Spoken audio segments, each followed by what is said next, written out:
Freedom, as Nelson Mandela has noted, is a process, and at its most existentially fundamental, a deeply personal one at that. South Africa's vaunted Long Walk to Freedom forms one of the largest and most sweeping set of stories featured in Heroes. It suggests a struggle ongoing, not yet complete. This narrative begins with the monstrous logic of Hendrik Verwoerd's vision of apartheid, frighteningly realized by Willie Bester's arresting stage set of a work. This work echoes Pajo's Fort William coffin that represents another form of dehumanizing logic overcome elsewhere on the continent. At first glance, the piece almost seems like a stage set. Look closely, and elements of a clinical workspace begin to emerge. This is a space in which to imagine ourselves as technician or as subject.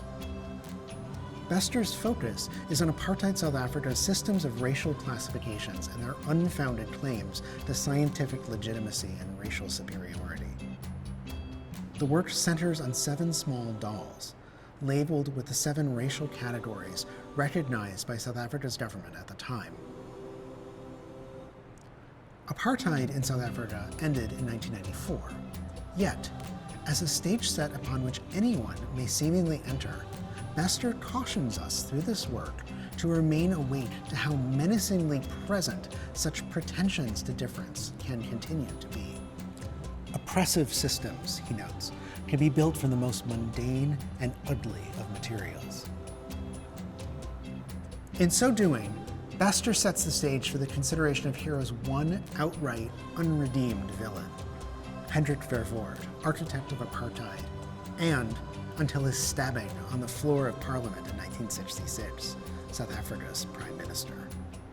Another work by Willie Bester, his notorious green car, introduces for us the story of Steve Biko, whose Black consciousness movement has resonances that stretch right into the current moment.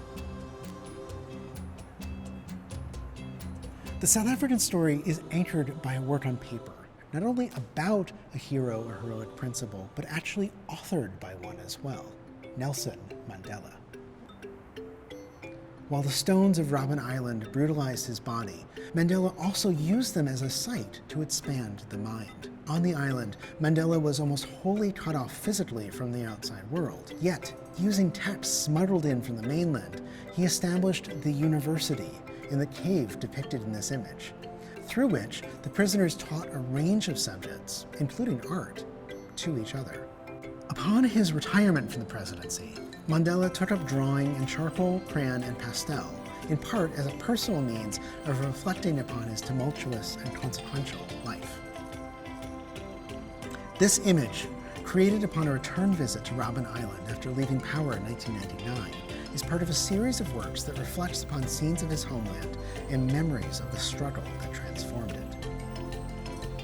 This part of the story concludes with a work by the youngest South African artist currently in the collection, Dada Khanisa, a gender non-binary artist from South Africa's Born Free generation, who speaks to promises kept and yet unrealized a quarter century after democracy's arrival, including to South Africa's LGBTQ+ citizens, advocated for by pioneers like Beverly Palisa Dipsy and Simon Nkuli. Finally, this is the one section of the exhibition that also steps back from the idea of the singular hero to focus instead on the idea of the collective.